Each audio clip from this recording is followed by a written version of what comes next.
in regards to the effectiveness of doing boycotts in this day and time to unify us to stand for principles? Wonderful question. Wonderful question. And thank you for your question. I salute you, my dear sister. You probably know that the minister, my very, very dear brother, in 1995, he and I had been chambers of 21 different cities to ensure that we had a major presence there. And of course, 20 years ago, I was there in the audience. I wouldn't miss it for the world. Because I have great, tremendous love, respect. He and I prayed with my knees down in the kitchen when I had cancer. The doctor said I only got 3 months to live. Oh, Jesus. And so it's a sign that Muslims pray. Along with my mamas and Shiloh and a whole lot of others. Did impact my own personal life at a very deep, existential level. The minister means that much to me. And there's no doubt that Ms. Luz Farrakhan has been willing to pay a major cost in terms of being demonized, in terms of being vilified, in terms of being misunderstood, and so forth and so on. When I first met him, we were planning to meet for 1 hour. We ended up meeting for 9 hours in a row. Because I had publicly said, brother, you're losing sight of humanity's precious Jewish brothers and sisters. He said, oh, I want to meet this, but I said that on television. And he said, well, he said, brother, why you say that? I said because I believe it. I like to say what I believe. And so I came to his house. We met for 11 hours. Step by step, how do you deal with Jewish humanity, the preciousness of Jewish humanity, being able to be critical of Jewish behavior without being anti-Jewish. Jewish right-wing, Jewish center, Jewish liberals, Jewish radicals. You got a whole lot of different strands in that Jewish community, as you have in the black community, the Catholic community, and so forth. And we wrestle with that in a very powerful way. We wrestle with Israel, the Israeli occupation on the one hand, but also Jews being hated, trashed, subordinated, Holocaust in Europe, Jew-hating Europe. And how would they respond when they went to Israel? Would they dominate those who are already there? Would they coexist? Albert Einstein said coexist. Jabotinsky said dominate. Netanyahu comes out of Jabotinsky. Einstein has his own legacy. Didn't win in terms of the elections in the last 40 years and the domination and the occupation and more of the kind of xenophobia that you see both inside of Israel and of course the response on the Palestinian side. It has its own xenophobia and anti-Jewish hatred too. But it's against occupation. I think occupations across the board are wrong and illegal. I don't care who it is. So in that sense, you're right. We didn't talk about Ms. Luz Farrakhan. Like any other leader, he needs to be criticized. He's willing to do that. But when I talk about risk and cost, who's willing to give it all? There's no doubt Ms. Luz Farrakhan has been willing to do that. And that's one of the reasons why he does have a popularity among young people that many of the civil rights establishment leaders did not.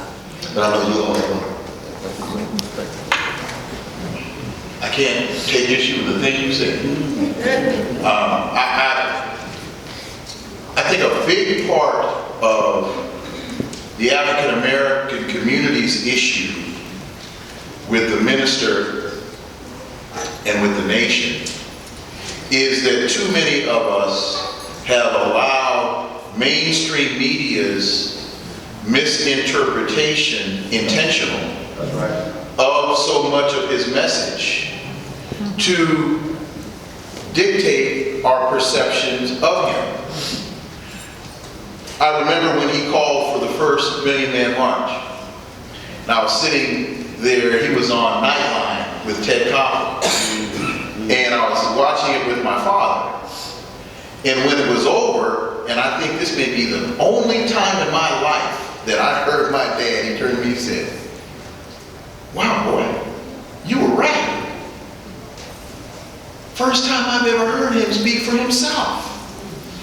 That guy ain't that bad. But now you know we can't. Don't go home and talk that Muslim stuff. But that to me was an incredibly profound revelation that I said, wow, there are a whole lot of people in this country that are like my father. That was the first time they had ever heard a minister speak for himself. And so I would just say to the audience, do that. you don't necessarily have to agree with anything or everything that the minister says, or members of the nation. But I think you have to respect the tradition from which it stems, and you have to appreciate the contribution to the liberation of our people that they have and continue to make. It's worth listening to. Oh, you have one. Oh, okay. Just briefly, with regard to boycotts, I think it's one of the most powerful tools in our kit and needs to be used more often to withdraw our enthusiasm. It's a way to redistribute the pain, to use that phrase. Secondly, with regard to newspapers, I have more than a nodding familiarity with 3 newspapers that have religious ties. First of all, The Forward, which is a publication from the Jewish community, which I've been reading for years. Very informative, and actually some of the points that I just made reference to concerning this 2016 election comes from a close reading of The Forward. Secondly, the Christian Science Monitor, which has been publishing for years and which I'm using quite a bit right now, because it did very good coverage of the anti-apartheid movement, and I'm getting a lot out of it. And third, The Final Call, which is a publication of the Nation of Islam, which does a very good job of covering international affairs, particularly in Africa and the Caribbean, and police brutality and police conduct in particular. And then finally, as a person who reads The Final Call, I think that the U.S. authorities will eventually come to realize that in their struggle against religious zealotry, particularly the so-called Islamic State, which was mentioned so frequently in the State of the Union address last night, that the U.S. authorities will come to recognize that they may find an ally in the Nation of Islam, which is very much concerned and upset with contemporaneous events in Saudi Arabia, with the Boko Haram in northern Nigeria, with the fact that since the overthrow of Gaddafi in Libya, Sirte, which had been slated by Gaddafi to be the capital of the African Union, has now become the capital of the Islamic State in North Africa, a stone's throw across the Mediterranean away from Southern Europe. All of those kinds of trends are covered quite well in The Final Call, and that's one of the reasons I would recommend that newspaper, along with the other 2 I mentioned. Quickly to the boycott question, because I got so caught up I forgot about that. One, I think a big mistake with the march in terms of the slogan "Justice or Else," I think it was a bad idea. First of all, because it was an idle threat, and I don't think there was enough thought put into that. It was almost like P. Diddy's "Vote or Die." That was a beautiful T-shirt, real cool T-shirt, but there was no real thought. I'm a policy guy. There was no real thought put behind so when you ask the question "Vote or Die," there was no articulation behind it to give it any substance or any traction. So the whole idea of justice or else, when I heard too many times justice or else what, then all you got was so there should have been more thought put behind that. The other thing is, when you tell African Americans to boycott Christmas, that's a pretty heavy lift. Again, I don't think that was very well thought through. I understand the point. It's a great objective, but no. What I think should have been done was what happened with the Free South Africa movement. Tie the boycott to something measurable. Identify 2 or 3 companies in the country that are doing the greatest harm to the African community and boycott their products, because it got misinterpreted as boycotting Christmas is boycotting Jesus. Even though that wasn't the intention, that's how it got interpreted, and I think that's why it fell upon deaf ears. Just one quick point. The defending minister is going to take just 30 seconds. Minister Louis Farrakhan is first and foremost a religious leader. and he has a theological and a biblical imagination, so that the else had as much to do with God's wrath and as much to do with a God of justice who will only allow so much to go on and then the divine intervention. Now, in a secular world, that doesn't make a whole lot of sense. But Mr. Louis Farrakhan is, like Martin King, he is first and foremost a religious leader. And he believes in God's justice. He believes in God's wrath. And so the else was as much theological as it was political and tied to public policy. I realize that. Yeah. And in that sense, I think that was the argument as to why you use that thing. And that made sense to me just as a Christian. It ain't just about... But in terms of just general public consumption. But how it's received. Exactly. Yeah, but I know we got to get other voices though. We got to get other. Where's it? Go ahead. Greetings, Dr. Horne.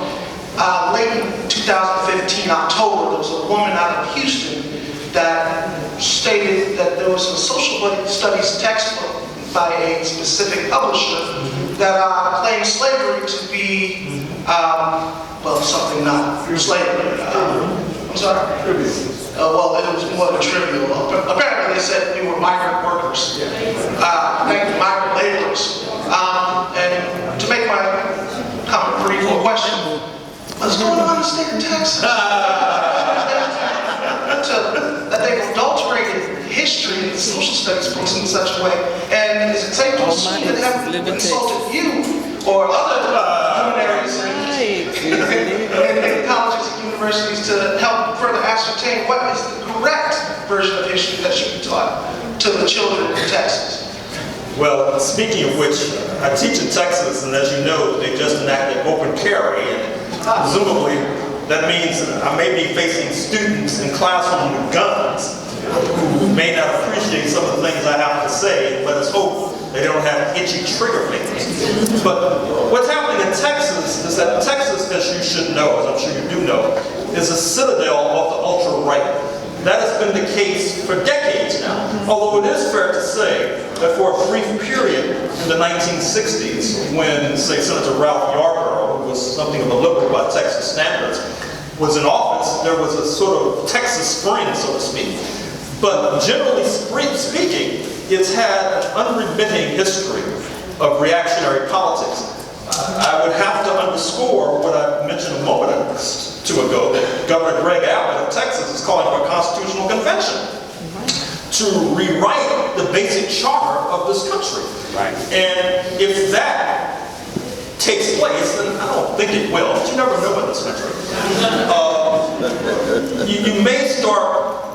you may want to begin to look for places of political asylum. Really, I mean that honestly and sincerely.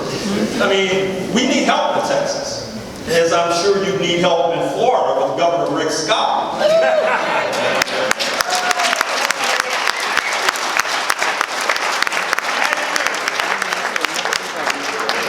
But the difference in Texas is that, as the Texas Patriots will be quick to inform you, it was an independent state, unlike Florida.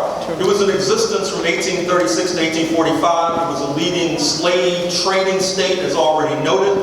And that kind of counter-revolutionary impulse that I made reference to a moment or two ago has probably its most dramatic manifestation in the state of Texas. Also understand that Texas is one of, if it's not the largest, it's one of the largest public school systems in the country. Right. So, and so book publishers turn to Texas to be their guidepost as to what is going to be published in Texas, because what sells in Texas winds up being sold, or to a great degree, to many school systems across this country. Right. So that's also an important point to realize. I don't have the mic, so here we go. Okay. I came tonight to listen to three of the people I probably respect the most, and they're all here on the stage. And yet during my lifetime, a professor at my son's university, probably the most respected professor there, was banished for trying to reach kids with rap music. Tucson Overture ended up in Elbert. and you've called for policy instead of just rhetoric.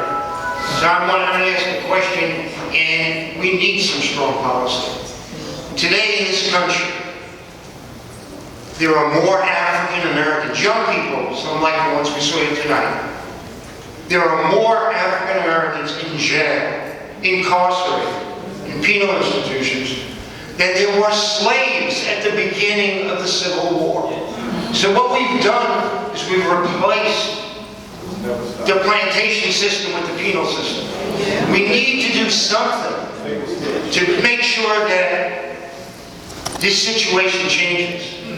And I'd like to hear your responses to how we can take steps immediately to change this situation.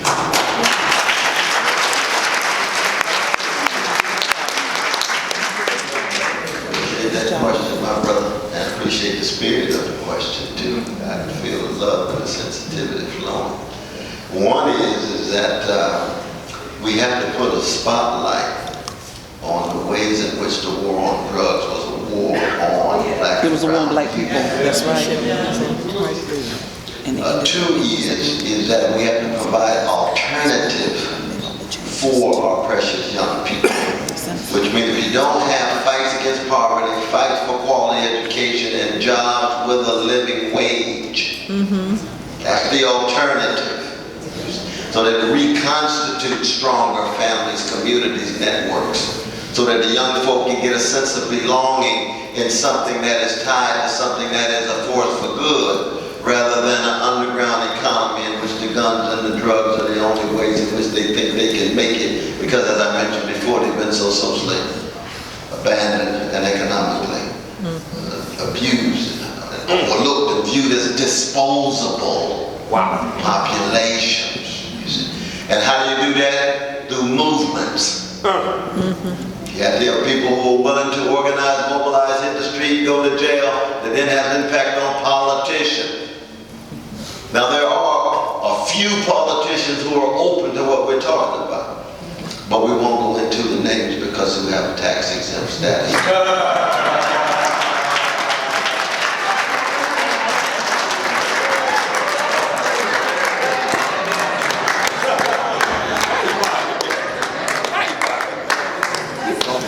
I'm going to give two brief elements to your answer.